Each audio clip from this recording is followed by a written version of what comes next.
I'm 94 years old, and I just found out my wife had a whole other family I never knew about. My name is George, and I thought I knew everything about the woman I loved for 67 years. It started 3 weeks after Martha passed. I was going through her things in the attic, not because I wanted to, but because my daughter Linda kept saying we needed to clear space. There was a blue hatbox I'd never seen before, pushed way back behind the Christmas decorations. Inside were letters, dozens of them, and photographs of Martha with people I didn't recognize. At first I thought maybe they were old friends from before we met, but the dates on the letters went back to 1989. We'd been married 43 years by then. The pictures showed her with a man named Frank and 2 children.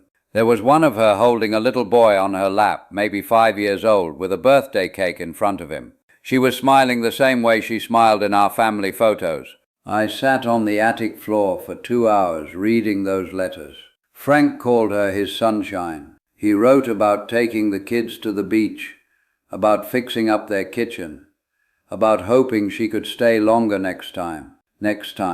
There were postcards from a town called Millbrook, about 3 hours north of where we lived. She signed them "All my love, Em." The thing is, I thought I knew where Martha was every day of our marriage. She worked part-time at the library. She volunteered at church. She visited her sister in Connecticut twice a month, sometimes for a whole weekend. Her sister Margaret, who I'd met exactly 4 times in 67 years, because she was difficult, and Martha said it was easier to go alone. Margaret, who died in 2001, 23 years ago. I kept thinking about all those weekends, all those times she'd pack her small brown suitcase and kiss me goodbye and say she'd call when she got to Margaret's. And she always did call. Around 8 o'clock to say she'd arrived safely. I'd ask how Margaret was doing, and Martha would sigh and say, "Oh, you know Margaret." And I'd laugh because I didn't really know Margaret at all. There was a phone number on one of the letters. I stared at it for a long time before I dialed. A woman answered. I asked if Frank was there, and she got very quiet.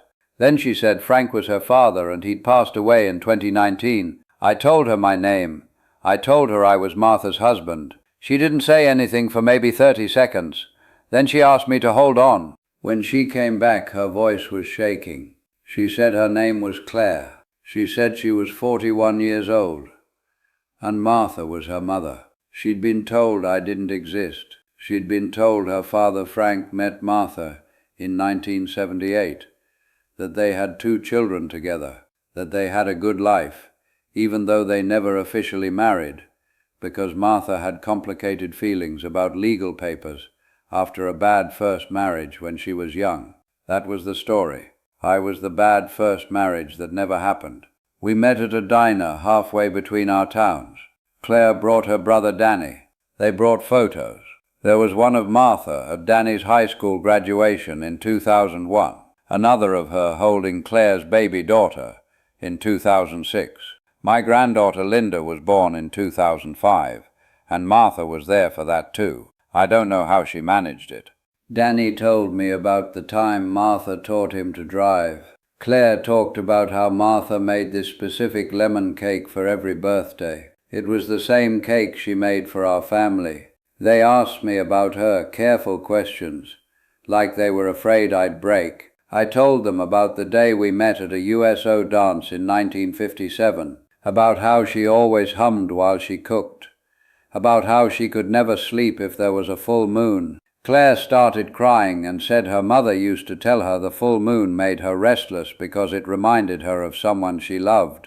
I always thought she meant me. Maybe she did. Maybe she meant all of us. I found out Martha had been going back and forth for 34 years. She'd tell me she was visiting Margaret, and she'd tell them she had a sister in Connecticut who needed her. 2 weekends a month, sometimes more. She'd split holidays. She'd leave our Christmas dinner early, saying Margaret was alone, and she'd drive 3 hours to have dessert with them. She did that for more than 3 decades. The strange part is I'm not angry. I thought I would be. I thought I'd feel betrayed or foolish, but mostly I just feel sad for her. Can you imagine living that way? Loving people in two different places. Never being able to talk about half your life. She couldn't tell me about Claire's wedding. She couldn't tell Frank about Linda's graduation. Every joy was cut in half. Every worry had to be carried alone. I asked Claire what Martha was like with them.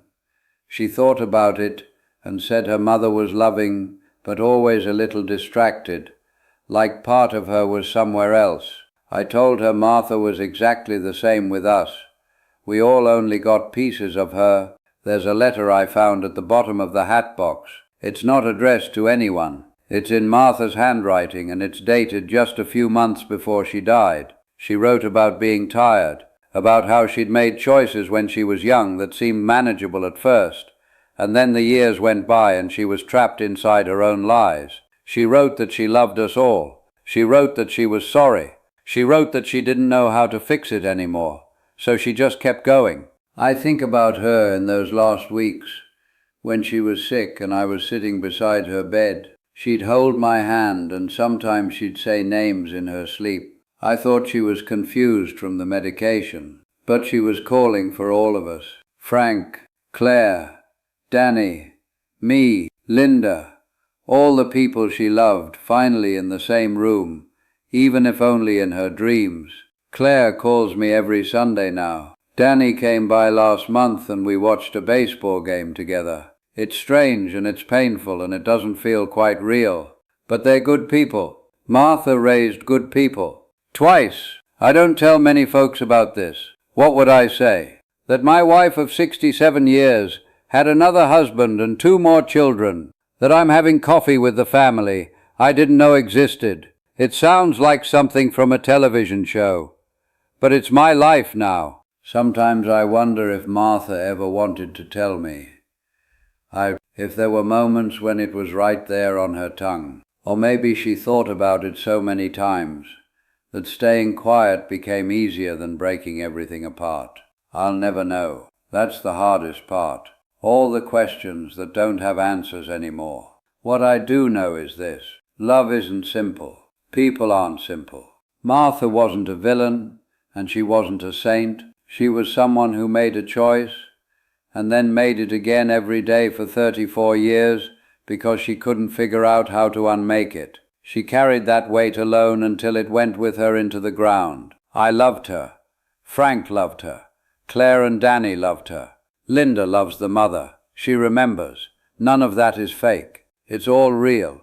It's just more complicated than any of us knew. I'm 94 years old and I'm still learning that the people we love are deeper and stranger than we can ever fully understand. Even after 67 years, even after a lifetime together. There are rooms inside every person that stay locked. Martha had whole houses I never saw. I don't know if that's comforting or terrifying. Maybe it's both. But it's the truth. And at my age, the truth is about all I've got left to hold on to.